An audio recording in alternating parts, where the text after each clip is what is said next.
Assalamualaikum warahmatullahi wabarakatuh. Halo Poci Lovers, welcome back to our channel. Tiada hari tanpa kreasi, Minpa Jakarta berseri. Perkenalkan, nama saya Kaila Nabilah Chandra. Kali ini saya akan mengobrol asik tentang olahraga bersama salah satu guru olahraga di Minpa Jakarta Selatan. Mari kita sambut. Pak, boleh perkenalkan diri dulu. Assalamualaikum warahmatullahi wabarakatuh. Salam olahraga. Saya Reski Alfiandi Ramadan, guru olahraga di Min 4 Jakarta Selatan. Oke, terima kasih Pak Reski. Sebelum mulai, aku mau kasih tahu sedikit informasi tentang Pak Reski. Nah, namanya yaitu Reski Alfiandi Ramadan SOR. Beliau adalah seorang guru olahraga di Minpa Jakarta Selatan dan juga pelatih renang di daerah Cilandak. Itu sedikit informasi tentang Pak Reski. Sekarang aku bakal lanjut ngobrol bersama Pak Reski mengenai olahraga di Minpa Jakarta Selatan. Bapak, ini saya langsung ke pertanyaannya aja ya. Sudah berapa lama Bapak ngajar di Minpa Jakarta Selatan? Kurang lebih tahun ini masuk tahun keempat. Tahun pelajaran tahun keempat, ya. Pertama masuk sini itu tahun 2019 bulan Mei. Ya, kira-kira sekarang sudah 4 tahun. Oke, sejak kapan Bapak tertarik dengan bidang olahraga dan alasannya apa? Sama halnya kayak anak-anak Min 4 lainnya yang setiap istirahat main bola, setiap jam PJOK mintanya main bola. Kepingin olahraga itu ada sejak kecil, sejak ya di bangku sekolah SD itu udah ada. Sudah mulai ikut SSB, ikut lomba sana, lomba sini. Ya, sejak itulah semakin cinta dengan dunia olahraga, apalagi didukung oleh orang tua, ya sampai sekarang inilah jadi guru olahraga. Awal mulai karir Bapak kapan dan tahun berapa? Sebagai guru atau sebagai pelatih atau apa nih? Ya, sebagai guru boleh, sebagai pelatih boleh. Kalau guru itu dulu pas kuliah sempat belajar ngajar tahun 2012 di SMP Sumbangsih, Jakarta Selatan, di Jalan Ampera. Lalu akhirnya cuma berjalan sekitar 2 tahun. Habis itu vakum, mulai ngajar lagi di sekolah itu tahun 2016 di SMK swasta di daerah Pulau Gadung, Jakarta Timur. Sampai akhirnya ikut tes CPNS, lolos di tahun 2019. Kalau untuk melatih dimulainya malah lebih awal lagi. Untuk melatih renang itu mulai tahun 2011-an di Global Sepila. Waktu itu pertama kali tempat melatih di daerah Pulau Mas, Jakarta Timur. Lalu pernah di Jakarta Nanyang School tahun 2012.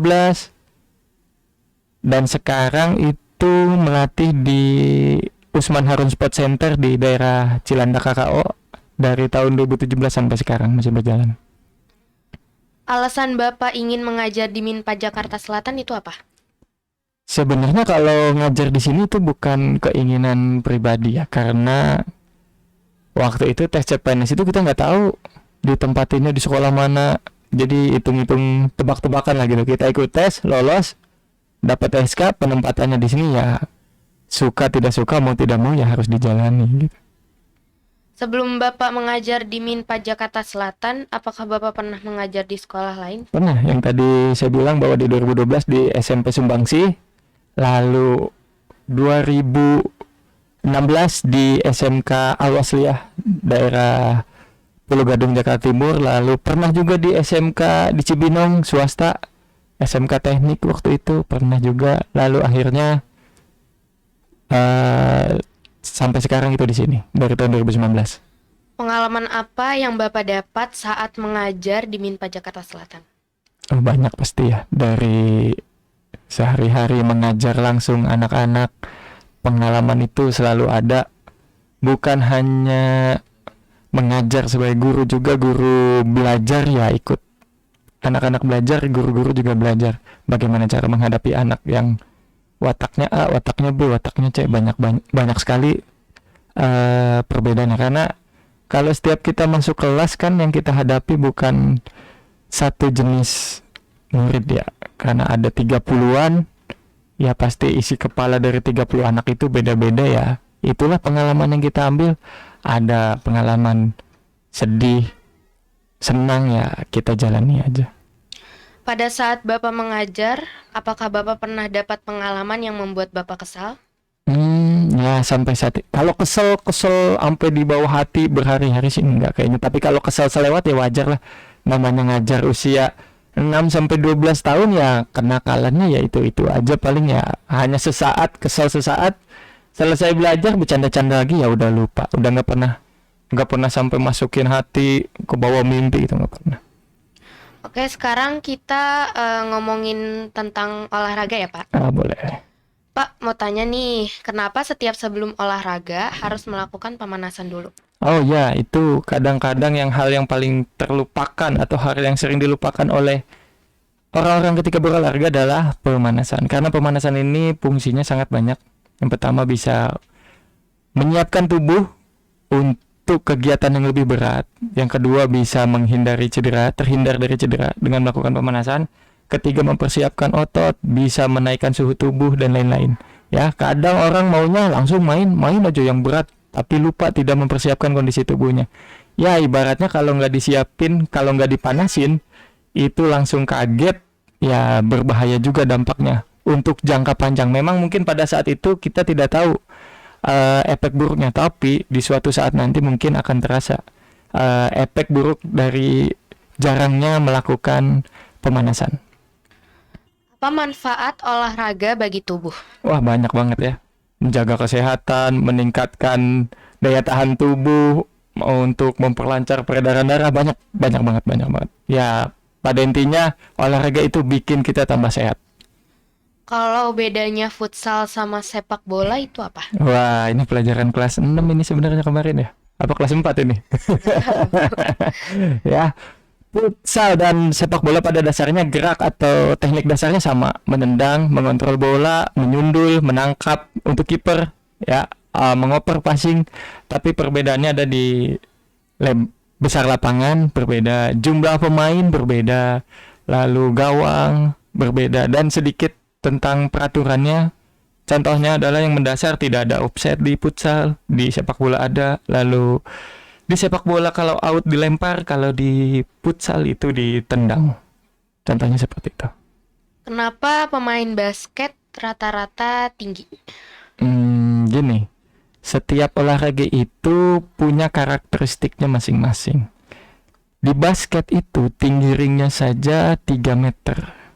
Seandainya kalau pemain basket itu tidak disupport oleh tinggi, maka pemain basket itu akan mengeluarkan effort yang besar.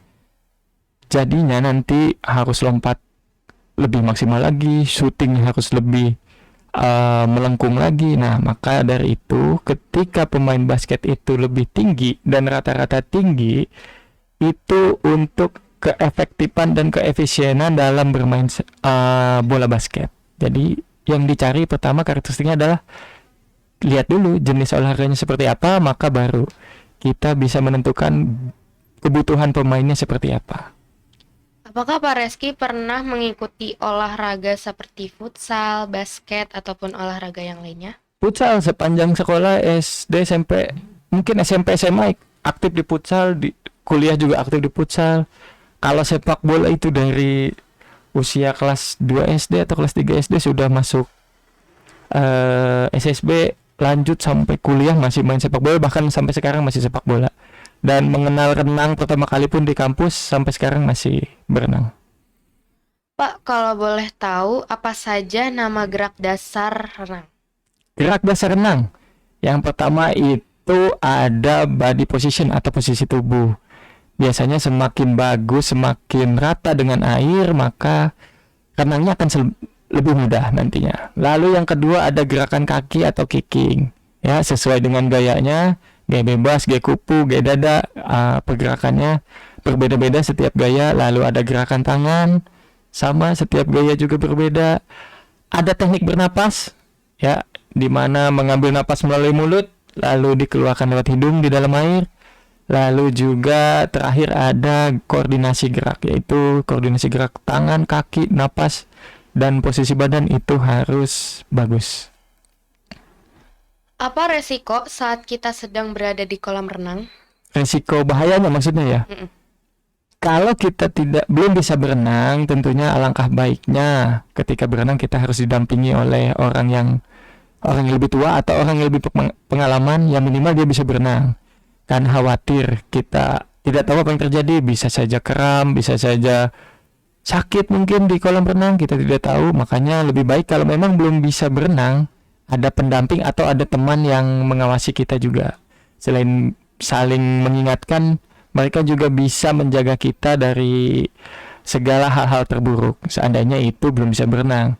Nah, kalau memang sudah bisa berenang, bahaya yang terjadi mungkin ya tadi, kita nggak tahu nanti apakah di tengah-tengah kita kram atau mungkin di tengah-tengah kita merasa sakit, itu juga sangat berbahaya sekali. Mengapa pada saat buka mata di dalam kolam renang, mata terasa pedih? Ya itulah fungsi dari kacamata renang ya. Karena di kolam renang pada umumnya biasanya airnya itu keras sekali, mengandung berbagai zat kimia. Contohnya adalah yang paling sering kita dengar adalah kaporit. Kaporit itu kan keras banget ya, bau banget. Habis itu biasanya bikin rambut kaku, gigi atau mulut jadi sepet gitu, jadi kaku gitu. Nah, maka dari itu fungsi dari kacamata renang itu harusnya tidak boleh dilewatkan ya. Jadi kalau berenang usahakan menggunakan kacamata renang. Oke, segitu aja pertanyaannya. Sebelum kita closing, kita mau main game dulu ya, Pak. Oke, boleh. Game apa nih? Ini game pertanyaan. Nanti kita sweet dulu.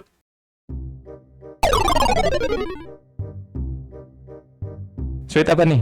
Sweet ya, sweet yang sekarang. Bukan Sweet yang Jepang? dulu. Iya. Apa sweet Indonesia nih? Sweet Nusantara apa sweet? Ya, sweet Jepang lah. Sweet Jepang sekali. Ya. Sweet. Wah, makasih dulu. Ngambil nih ya. Iya.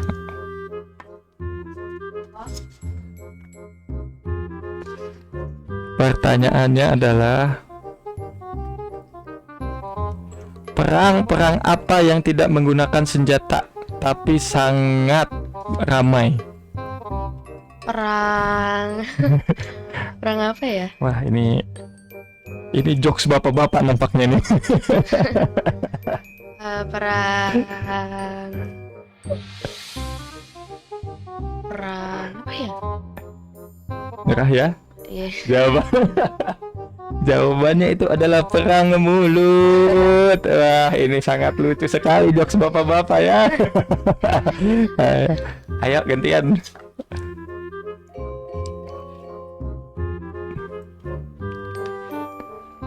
Burung apa yang ditakuti pengendara bermotor dan mobil? Waduh. Burung elang. Mata elang kali ya, mata elang. Yang suka ngambilin motor bukan? Oh, bukan ya.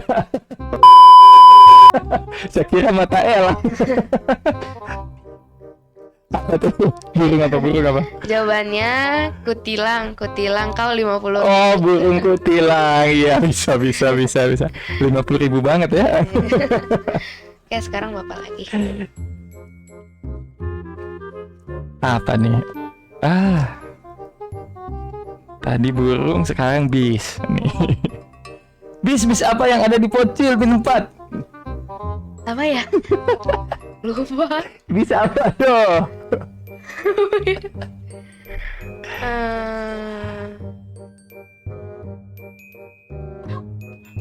A few moments later.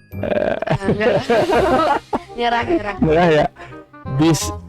Bisa Pak Reski, bisa Kayla, bisa Pak Ahmad, bisa aja deh semuanya pokoknya ada di sini ya. Jokes bapak-bapak sekali. Ayo lanjut.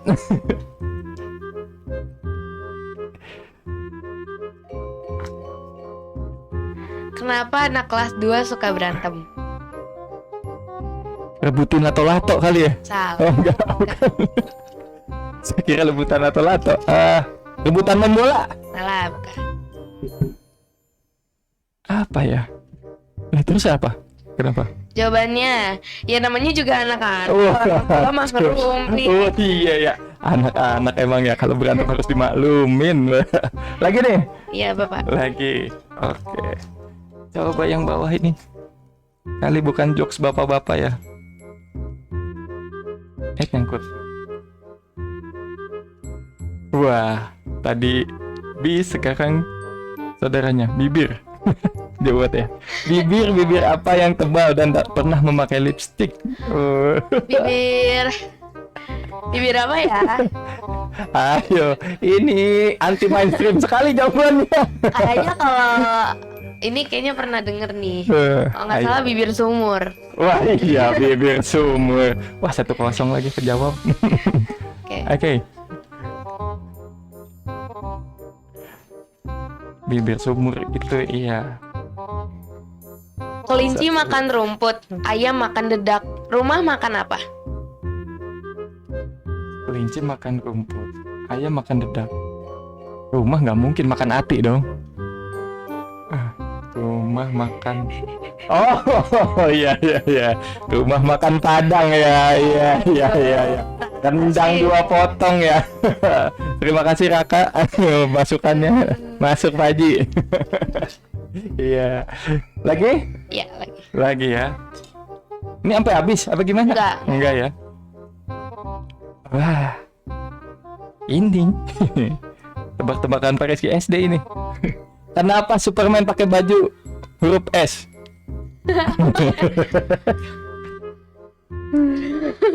Jangan bisik-bisik tetangga,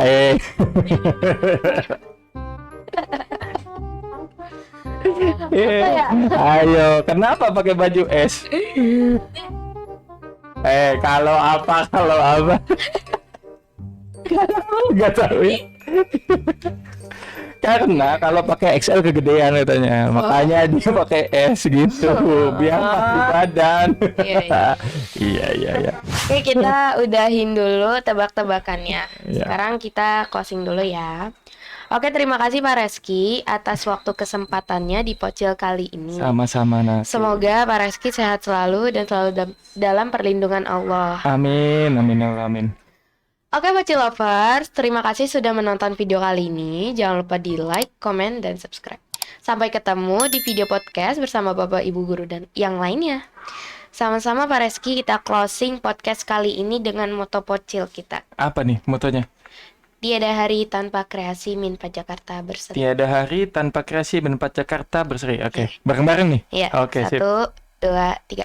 Tiada hari tanpa kreasi Min4 Jakarta berseri. Wassalamualaikum warahmatullahi wabarakatuh. Waalaikumsalam warahmatullahi wabarakatuh.